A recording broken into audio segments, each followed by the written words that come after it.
And time for us to send it to Jared Greenberg. All right, with Steph Curry, who had 18 in the fourth quarter after a historically good offensive performance in Game 3.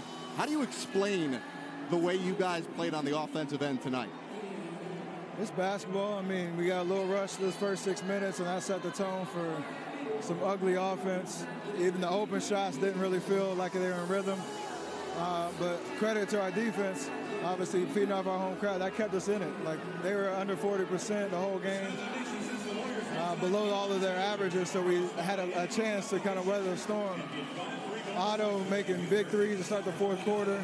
Clay made one in the corner. JP got to the free throw line. That let us settle in, and then the rest is history. You and Draymond had this exuberant emotion after Draymond had that defensive dagger with that block on the other end of the court. What was going through your mind in that moment? We love this stage.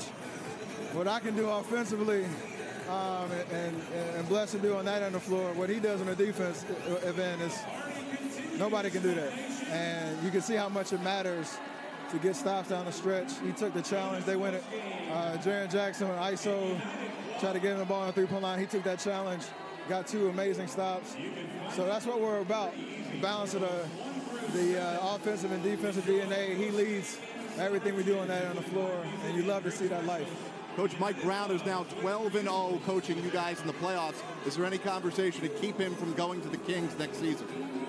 You talk about historically bad shooting, and a lot of history is made. He's named head coach twice, 24 hours.